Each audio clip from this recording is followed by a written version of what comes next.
Okay, this is belated, but this is the lecture that will go with the chapter on civil liberties. My apologies, it's been a bunch of um, technical issues and some scheduling issues that have kept me from getting to these the way I wanted. I also have been having to clean up a lot of the PowerPoints and bring them current. So right now, what we are looking at is a not particularly attractive PowerPoint, but I'm getting these again kind of worked up for y'all. The ones that I submit for y'all may actually be missing a lot of pictures and stuff, but the text is really what is important for you anyway. So here we go. First of all, we're going to take a look at this concept of rights, and we're going to categorize them in two broad categories. As it says, civil liberties are referred to as negative rights in that chart at the top left. Right? Underneath that, you'll see civil rights or positive rights. And that's not necessarily really the best way of looking at it. Um, Civil rights sometimes can be negative rights also. You don't have to do something to say that the government cannot discriminate. Right? Usually a positive right is what that really means is the government does have to do something for you.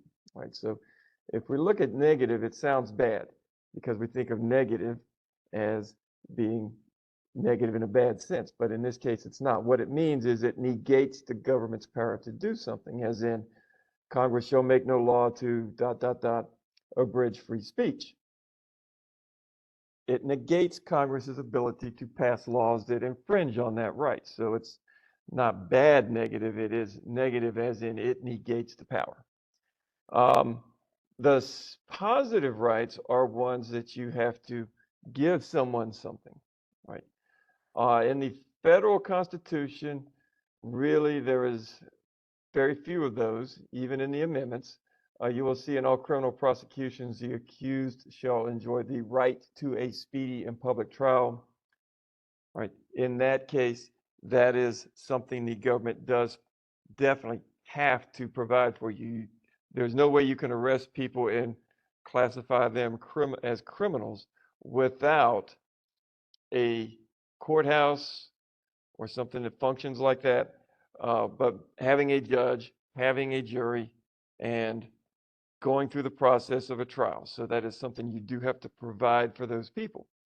The last one that's mentioned there is an interesting one. It's the Sixth Amendment requirement that you have the right to assistance of counsel. Right. This one is now more or less both, actually. It's in the positive right, but basically, if you commit a felony, you do have the right to assistance of counsel, and that it means it's positive. If you can't afford an attorney, one will be provided for you, as I'm sure you have all seen when they read Miranda warnings on police or law show. However, historically, that was not the case. What it meant was that the government can't arrest you, bring you up for a trial, and you said, hey, I want to go get my lawyer and bring him in here to represent me, and the court could not say no. So it was originally a negative right. And it actually in many is, like I said, it is now both, not that it has switched. If you commit a misdemeanor, the state does not have to provide an attorney. And the same is true for an infraction like a speeding ticket. But they cannot deny you that right to counsel. So at those levels, it's a negative right, and for felonies, it's a positive right. Right. The most common one that we see, though, is if you look over on the state constitutions, that basically every state in the country requires in their state constitution or in their statutes a system of free public education for children of school age. Right.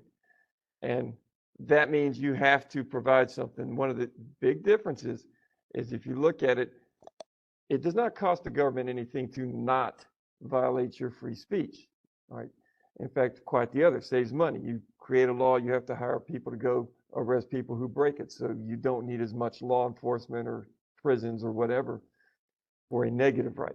If it's a positive right, the government has a responsibility to spend money on something. And this is why these are often controversial, because they require state or federal expenditures. All right. All right. Originally, and if you go back, you have the language under the U.S. Constitution. It specifically says Congress shall make no law. So Congress is the federal lawmaking authority. It is not the state of Georgia. So what that meant was none of that applied to the states at the outset. When the Bill of Rights was actually first passed, someone actually did sue for one of the states violating one of those provisions and lost because, as the Supreme Court noted, they only apply to the federal government. Now, does this mean you had no rights at the state back then? That's not exactly the case because every state has a constitution, and actually every state already, well, maybe not every, but most states already had a Bill of Rights. In fact, that's where much of the language in our federal Bill of Rights was copied from. So but the thing was that Georgia would interpret its free speech and Connecticut would interpret its free speech very differently. So what that means is the right to free speech was not uniform. And of course, there are limits on all of these rights. What those limits were could differ from state to state. After the Civil War, we passed the 14th Amendment. That included one very specific right that applied to the states because it specifically says that the states have to give due process of law when they take, life, liberty, and property. Right? We have also had the courts at the federal level read that due process requirement to incorporate, as the process is known, the other rights in the Constitution, and those are actually not necessarily just in the Bill of Rights, but other rights you may have in other parts of the Constitution, including other amendments outside of the first 10, right? That basically goes like this, due process basically means a fair process. If you pass a law, there is no rational basis to say Catholics cannot go to the University of Georgia, but Baptists can. So that would actually be a violation of due process. So if you have due process, many of the Bill of Rights, you could read into it anyway, and that's what's happened over the course of history. Right. However, that is selective, and you note states are not required to recognize all the rights in the Constitution. Spelling error there I'll have to fix before I post these.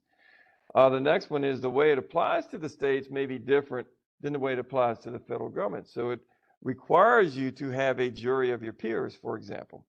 Right. However, the federal interpretation may say historically, and it does this, by the way, that has been a 12-person trial, right? And requires unanimous consent.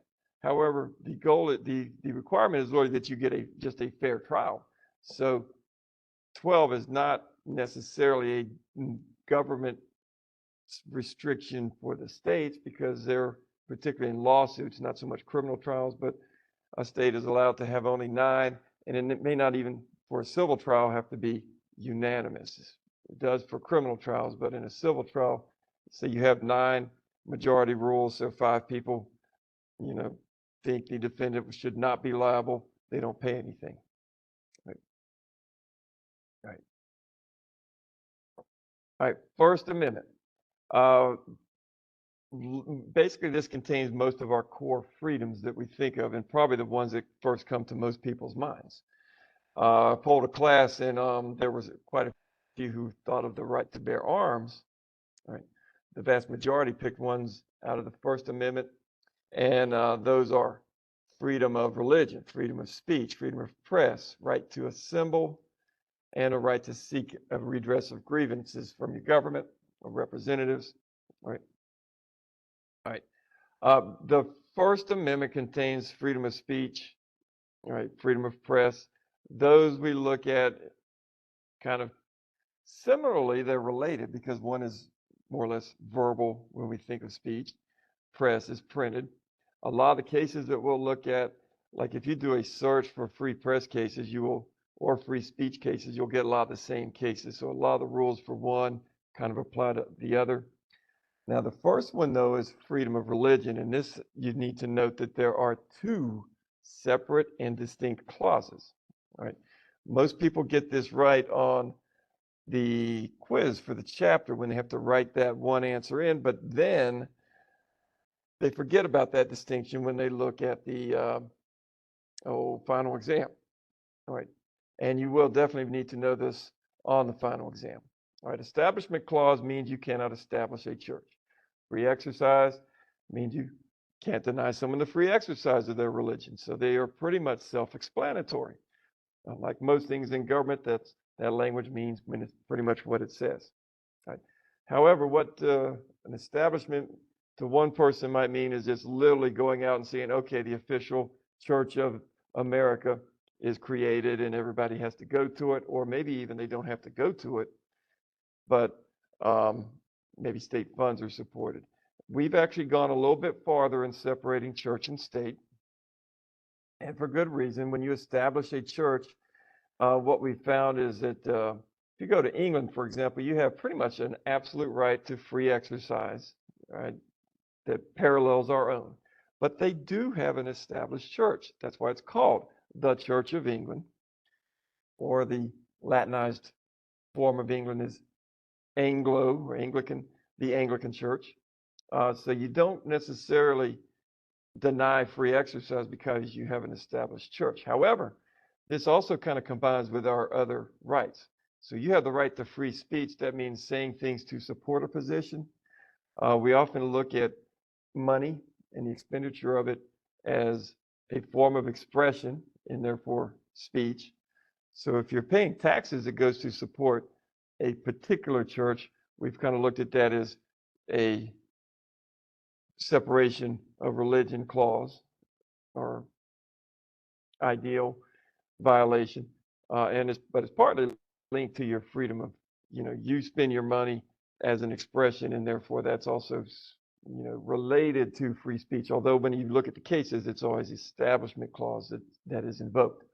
All right. The case that we look at here is Lemon versus Kurtzman, and it comes up with a rule that's basically the Lemon test that you have to apply. What you will need to be doing on the final is actually applying this test. You'll get a set of facts and you apply the test yourself. The first thing is if you pass a law, the purpose has to be secular, or in other words, non-religious. All right. One issue that came up in the last 20 years was teaching of birth control, and the government basically hired or contracted with groups to do that in the school system. No issue. The purpose is to reduce teen pregnancy. So the purpose was secular, right? Question came up as to whether you could give the money to do that to religious groups. Can you hire a Baptist organization to go teach, birth control? And the assistants must neither promote nor inhibit religion, right?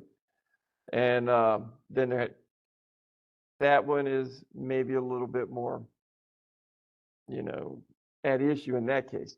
What made it a perhaps promoting religion was that I think several religious organizations, including the Catholic Church, wanted to teach abstinence as a birth control measure, and others like the Planned Parenthood did not. They wanted to focus on medical birth control forms. All right. Well, that of course is a religious part of their religious principle is no sex before marriage. So the argument could be made that that was promoting religion. But however, if you're, looking at it, that's really also the only guaranteed way to prevent pregnancy. But they pretty much sided with the position that was both secular and did not promote religion and was allowed. That never got as far as the Supreme Court, by the way. It was decided before that. The last is that there's no excessive entanglement between church and state. And usually those last two bullets are where you see the contention, but you have to make those, evaluations yourself. One of those was school prayer, which Engel versus Vitale says is not constitutional. If you're in Georgia, you may have had a moment of silence, and that's the reason why, because that moment of silence takes the place of what used to be school prayer. All right. There are some other things like religious displays on public property.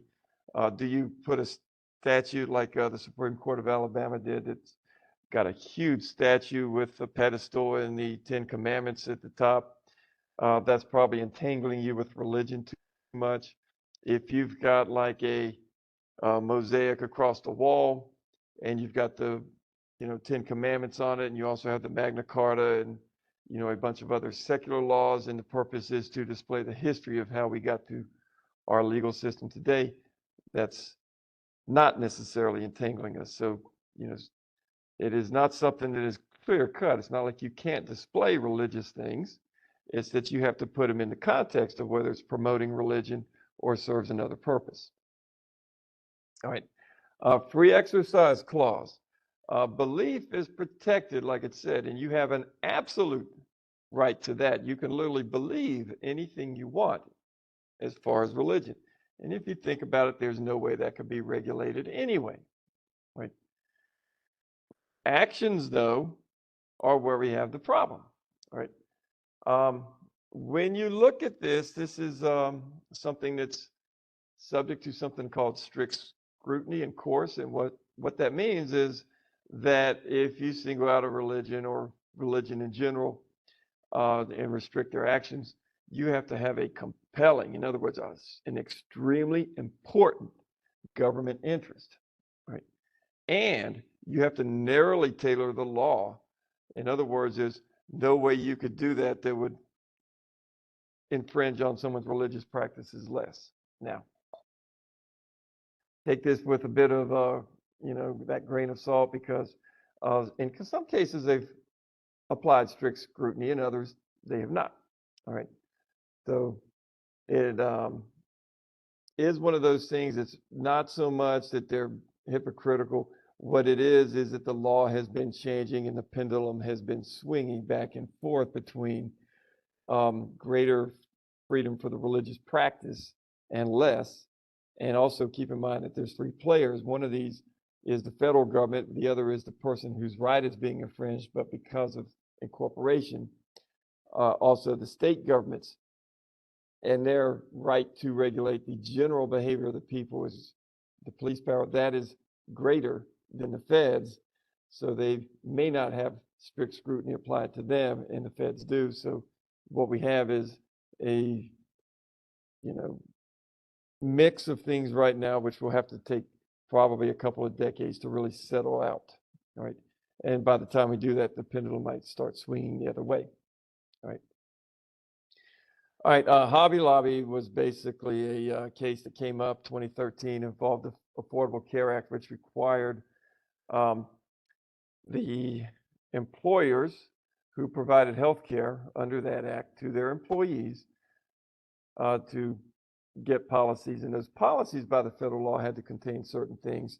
One of that was a lot of preventative medicine that was defined to include birth control, and Hobby Lobby didn't want to pay for that, and they said that they were a Christian company and relied on their religious freedom. The court sided with them. Right? It's an interesting case because you would normally think, well, a corporation is not a person, does not have a belief in religion per se, and therefore can't be protected by that amendment. Now, there are some things to keep in mind. Chick-fil-A is an example of this. Tabasco. There are publicly traded corporations where everybody can buy stock, and then there are corporations like these that are private, which means it is set up as a corporation, but the stock is limited and circulates not on the open market, but is done through private sales only or inheritance. Some of these companies, like for Tabasco, are basically family companies, and nobody outside the family owns stock. So those may be looked at a little bit differently, and that's so Hobby Lobby won that case, but IBM might not be able to make that same argument, and probably would not be. All right. All right. Free speech. The basic rule is no prior restraint, no censorship. This is limited also, though, and I can guarantee you, if you were going to, publish our troop movements in Afghanistan, and our opposition could read that, or there would be a fallout. People would die because of that on our side, and maybe civilians, whatever. But what you would be doing is giving out top secret information, and that will be restrained. All right, you try to publish that, they will stop you and you will never get it out there. But the general rule is you don't stop people from publishing anything. Now, that does not mean that you cannot um, be forced to pay for the ramifications of your speech if it causes something. If you tell people to go out and murder someone, you might, face criminal charges. Threats, right? You will not stop someone from saying the threat, but you can be prosecuted. There is a crime of communicating threats. You threaten to kill someone, you may go to jail. I don't know if that's a felony, misdemeanor, or what, but you may do jail time, fine, whatever. It will be and can be punished. If you lie about someone, the government might not do anything. If you do it in a court, it's perjury, and that's a felony, so you could again face prison time for that. But if you lie and say your neighbor is a child molester, the government will not prosecute you, but that individual can sue you, and the court, which is the government, can force you to pay that person for the damages. So all of this is not prior restraint, though. This is being responsible for the consequences that your speech causes to have happen. All right. I'm going to back up 1 second to the freedom of religion. There is one other thing I should mention here. It's going to be important on the, on the final exam. One of the actions on here that gets tested, and you will see it mentioned in the textbook, is the problem of the conscientious objector. Historically, there have been some religions who have been pacifists and declined to fight in wars. We have, since the Civil War, required people to come in, register for the draft, and have been drafted to go to the Civil War, World War I, World War II, Vietnam, of course. And can you get out of that requirement if you belong to one of those religious groups? Well, historically, the Department of Defense position was yes, but you did have to be in a group that had a historical record of being opposed to the concept of warfare itself, right? The question has come up more recently, if you personally believe that war is, banned by God and you should not participate, but you're not in a church that believes that as part of their core belief system, should you also be able to get out of the draft requirement? And this actually shows a few things. Now, we have not had a Supreme Court decision on this. All right. We did have a famous case that went up to the Supreme Court, but the Department of Defense dropped it, and it never, they never got to a decision. Right? They probably dropped it because they expected to lose.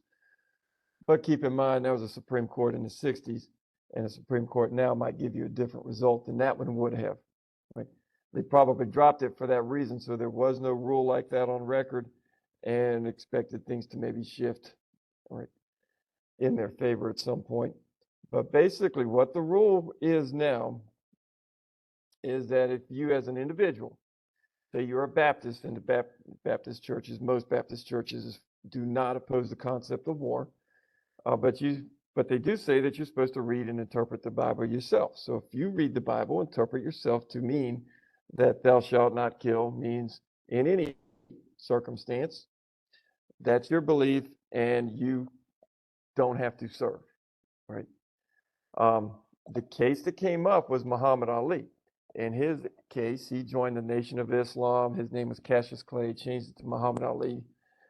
He did not want to go and fight in the war in Vietnam. The Nation of Islam was not ideologically opposed to the concept of war. That was his personal choice. He chose not to go in and, sign up or show up when he was called in for, to be drafted. And in reality, it was not even on his religious belief. It was on more just philosophical beliefs. He opposed the war, fighting. I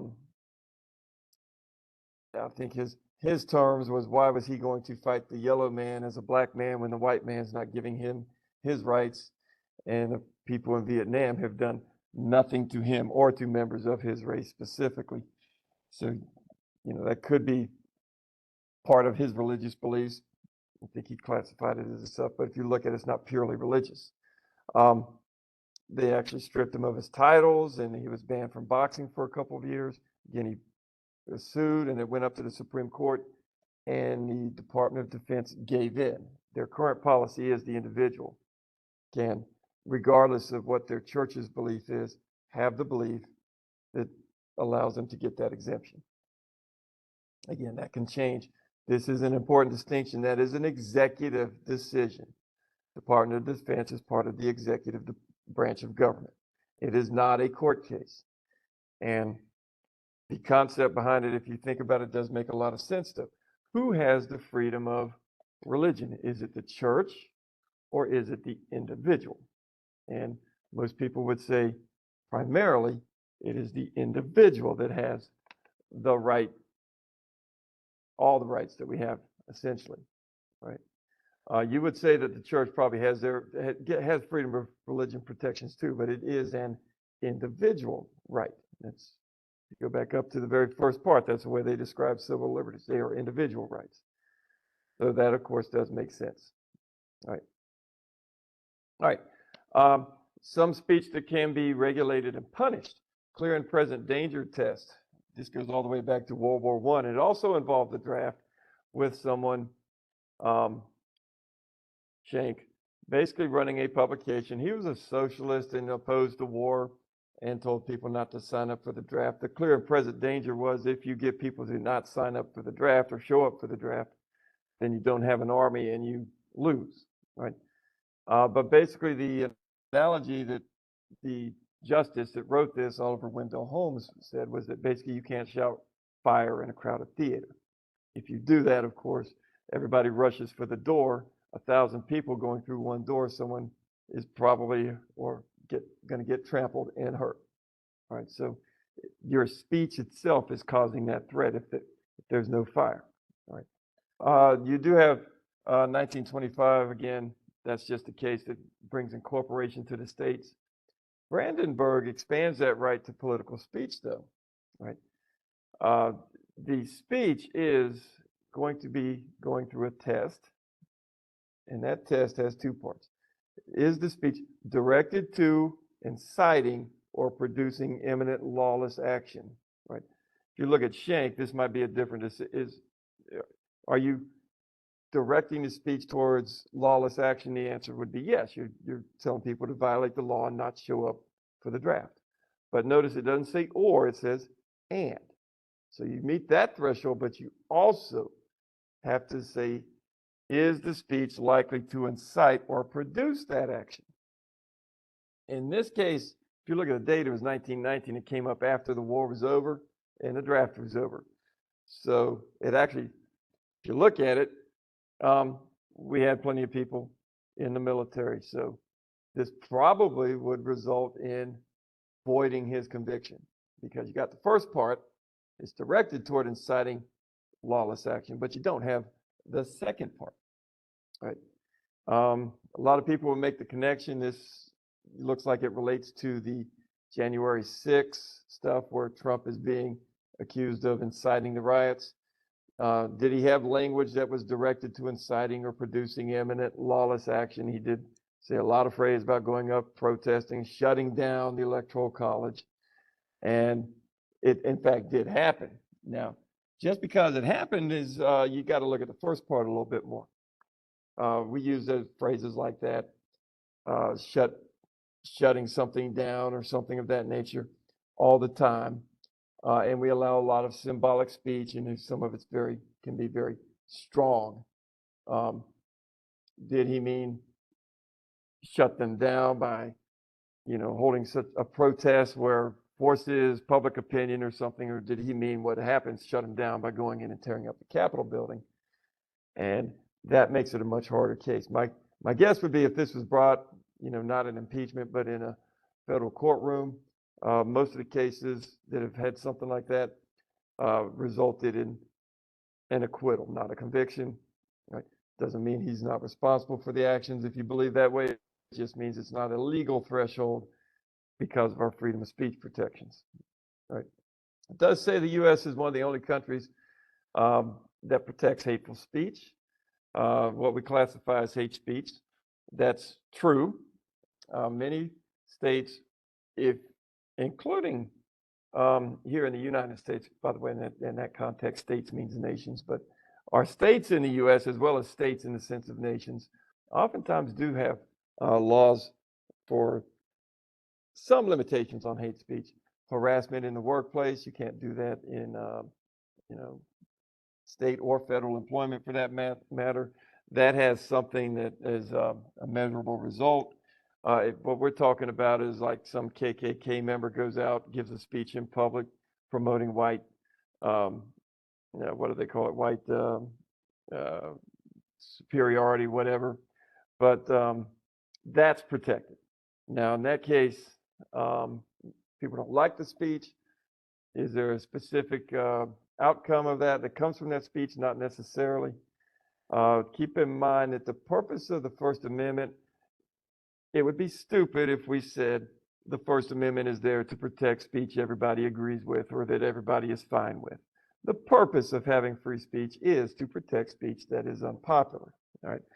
So again, what we have to look at is kind of the outcome of the speech. If someone says go, you got a Klan member who says go, lynch people, then they do that, then that's prosecutable. If you just say somebody is out there telling people that white people are superior, that really doesn't have an outcome per se right off of that speech. So it's stupid, but not something you can prosecute anyone for. All right. Okay, for some reason it was lagging there, sorry. So I jump forward. Freedom of the press, again, no prior restraint is the norm. All right. We already talked about defamation when we talked about speech. You lie, the press is also going to be responsible. If you look at defamation of character cases, there's two types. If it's speech, spoken words, it's slander. And if you see a press case, it's usually referred to as libel.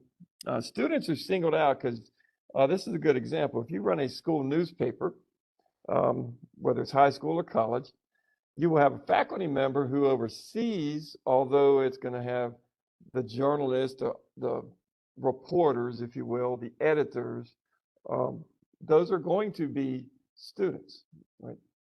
Do you get freedom of press protections under that like the New York Times would? And the answer is no. And the reason is because the purpose is not to promote knowledge only, right? That is one of the purposes. But the other purpose is that the students in those newspapers are being taught something. Usually, if it's college, they're journalism majors and they're being taught what's going to be their profession. So if you write a story as a private person, put it on the internet, no matter what, unless you defame someone or something, top secret is in there, you're going to be able to publish it. Right? If you're a student on a school paper, and general best practices in journalism are that you have two verifiable sources and you only have one, you run a story based on that one source instead of the two you're supposed to have, then the faculty member might cut that story off, and that's a learning experience. You can't run that because it doesn't meet our code of ethics, right? At the same time, if they cut that off, you've got the two sources and they cut that off because, say, it's a story about how the president of the college is embezzling money, right? Then the reason the faculty member cut that off is because they don't want to embarrass the president. That might be protected speech. So you have to look at why they are stopping the speech in that case, whether it's part of the learning process or whether it is them actually trying to just stop the content from being put out, right? Right. The right to peaceably assemble, all right, basically is that you get to peaceably assemble. A protest, for example, that is nonviolent, right? They put these together, but you actually look, these are actually separate rights. You have the right to petition the government for a redress of grievances.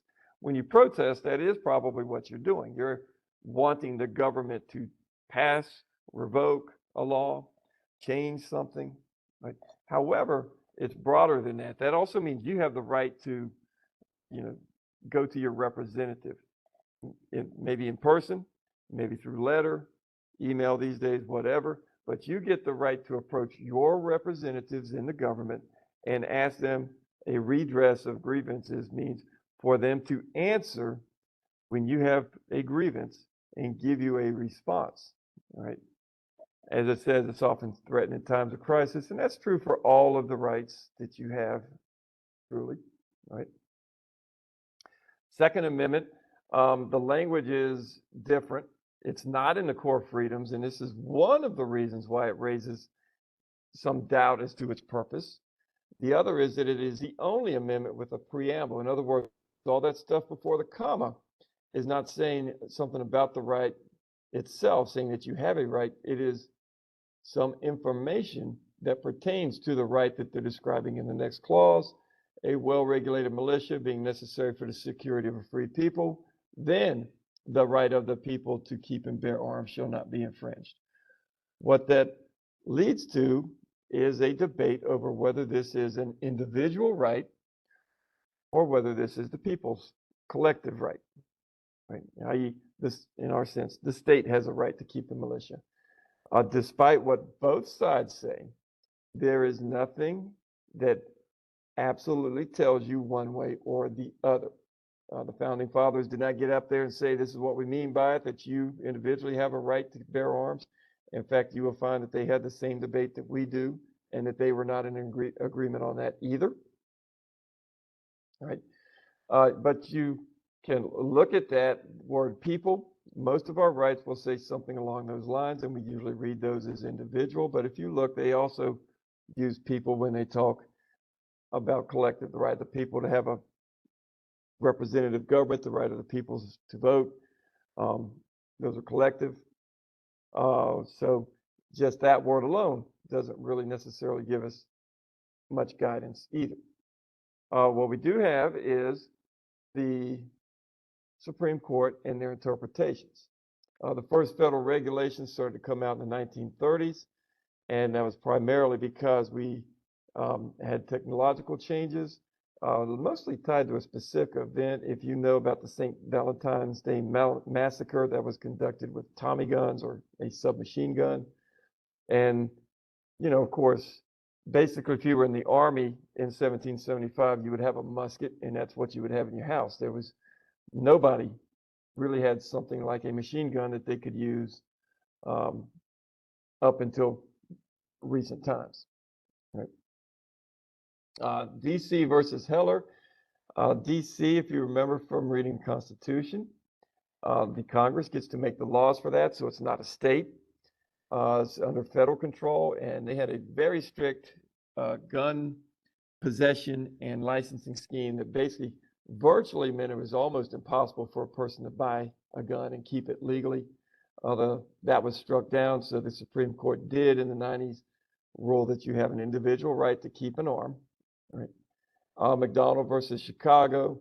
Well, DC Heller basically was against federal power. That didn't say anything about whether that was incorporated. So McDonald versus Chicago said that some of that is now incorporated to apply to the states, and that you have an individual rights against the state's infringement as well. However, like all rights, there are going to be limits. We just don't know what they are because the Supreme Court did not say what those limits are. They struck down laws that reached over, but likely they'll have laws with less and less limitations, and some of those will get struck down, and then some will make it, and that's how we basically find where those lines are that we draw over the course of time. 4 through 8, these are, this is a misstatement. This comes from the book, but it says that those provide the rights to the accused during investigation, trial, and punishment, and that is true. They do that, but it is not just that. There are also some provisions for other things. Basically, in the civil side, you getting sued, all right, and also there's the takings clause specifically in the Fifth Amendment. Government can't take your property without a public purpose and giving you compensation. So that's not criminal. That's the government coming, taking your front yard to build a road. They can do that, but it has to be a public purpose. It has to be some compensation going to you as well, right? In court, we have a right to a speedy trial by jury. You right to an attorney. You basically have in the investigative process protections under the Fourth Amendment and the Fifth Amendment. Fourth Amendment, if they want to search your house, you have to have probable cause. Usually, you have to get a warrant, right? And if they, meaning the police, acquire some evidence without probable cause, they do a search that's illegal, the exclusionary rule applies. And what that means is whatever they take, you just can't use in the trial. It does not mean that you get off and they just let you go. What it means is they can't use that piece of evidence. If there's other evidence, they can still take you to court and you might still be convicted, right? Without that other evidence, you might have a better chance of getting off, but it does not guarantee that you avoid arrest, you avoid a trial or a conviction. Right now, in the Fifth Amendment, you have the right not to incriminate yourself, and that's where the Miranda warning partly comes in there. It actually covers several amendments, but you have the right to remain silent. In other words, they cannot force you to answer questions. You can just not answer, and that includes confessing. If they obtain a confession and they don't, read your rights, you're not aware of your rights, they do something else, like they beat you to get that confession that's unconstitutional, then that is also subject to the exclusionary rule. It gets kicked out. And again, just because they didn't read you your rights and your confession is out doesn't mean that the gun they found in the hand with, powder residue and your fingerprints on it, that can be used. And so you might prefer to have the confession, of course, but if you have other evidence, you are still likely to get in a confession. Right. If you, of course, can't afford a lawyer, that's provided, as I mentioned at the very beginning, that is now partly at the felony level, at least, that is a positive right. In most states, if it's a misdemeanor, it's not. It's a negative right. They can't deny you in using a counsel. All right. All right. Ninth Amendment basically says that just because we list these rights does not mean that there are not others in there. The right to privacy and abortion is one of those. Roe versus Wade basically was decided on that. There is no right to abortion listed anywhere in the Constitution, as you probably know. Griswold versus Connecticut was a precedent that they relied on to expand into abortion. And you may remember I said you can't do abortion, but something that's related to it what might be doable. Griswold, basically Connecticut banned doctors from being able to prescribe birth control. And Griswold was actually a married couple, so it included married couples. What was protected and what was private was the relationship between the doctor and the patient in both of these cases. Right? As you might expect, there's a difference. If you use birth control, you prevent a pregnancy in the first place. If you use an abortion, then there is a potential, I'll say, third party because you got the fetus. And there is debate over whether the fetus is a human being. And if it does have a human being, whether it has rights against the mother's rights, right? Basically, this doesn't come up in a vacuum. What the Supreme Court does is when it comes up with, say, a right of privacy, is it looks at all your other rights that are listed. Now, the right of privacy is not spelled out either, but we see a lot of rights in there that kind of hint towards that, i.e., you need a warrant or probable cause to do a search.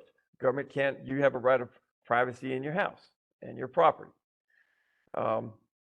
You basically have a right of privacy in your religious beliefs. Government can't force you to not believe something, right? You expand that to say, well, that all comes from what they call a penumbra, basically, something that's on the fringe. All those together, kind of like if you look at it, the core right is privacy. And most people actually think we do have a right of privacy. It's about where we extend it to, not whether it actually exists. But there's also a debate as to who decides it, whether it's the court or the legislatures. All right. Sexual orientation cases, those are also, for the most part, swinging from one extreme to the other. Bowers versus Hardwick basically said that you did not have a right to engage in homosexual activities. That was actually a Georgia case, and the Supreme Court upheld a conviction of someone engaged in male-to-male sexual activity. Right? Supreme Court has really looked at that and said that that's also protected under privacy. If you're wondering, the Obergefell case that provides for legality of gay marriage is not a specifically privacy issue, it's a state powers issue. It is related to privacy, and that does come up in the decision, but the core issue is not whether or not gay marriage is per se illegal, it's whether the government has the right to say you can or can't pick whomever you want as your partner. And so it really applies not just to gay marriage, but would apply to other marriage situations, including some heterosexual marriages. Comes out of Loving versus Virginia, was the precedent from back in the 80s where many interracial marriages were banned. All right. All right. That basically finishes up this PowerPoint. If there's anything you want to revisit, again, feel free to email me with questions. As you go through this, these cases that have the tests, make sure you understand those tests, because again, on the final exam, you're likely to have to apply those. The strict scrutiny test applies to a lot of things. It may apply to religion, right? Probably won't make that because there's some, it's hard to decide which ones it does and does not apply to. But this is the same test that you use for racial discrimination, so keep that in mind as well. All right, the other cases basically just give you a specific rule, so if you had to apply it, some of them would be very cut and dry. Engel v. Vitale, no prayer in school, public schools anyway. All right, so that is, go through the textbook, you'll probably find a lot of other cases just because they're not mentioned here. Don't cast them aside. Make sure you keep up with those rules as well. Over here on the free speech, notice we have a lot of tests that are somewhat outdated. So if you look at the fact pattern in Schenck, what you might say is, well, if you're telling people to stay away from the draft, Supreme Court's already said, no, you can arrest and put that person in jail. That's not the case. That rule of law that if your speech provides a clear and present danger, you might be subject to criminal prosecution. That is still true. But you have to look at it with Brandenburg too, and that gives you more or less some guidance into how you implement that rule. So how do we decide something is a clear and present danger? Well, now we have to look at whether you're actually saying do something lawless, and then whether it's likely to do that. So keep that in mind, especially when you look at the older cases. It might not be that they are not good law per se, but the specific facts in that might not have the same outcome because we've further defined the rule in that law. So clear and present danger is still good. That's what we're talking about in Brandenburg. But now you have to go through this test, and again, it does expand it. So Schenck would probably not be convicted now. All right. Then again, he might be. You never know, because you'd have to have that exact same type of case come up and run it through the test to see what the court said. All right. With that, I'm ending this one and hopefully getting it posted up pretty soon. I'm going to try to get on a pace where I can do these every week so that you got some lecture, right? And you can watch these, don't watch these, up to your choice. I would say watch all the ones that go over things on the research paper and the exam. So, all right. With that, y'all have a good weekend, and I will see you soon.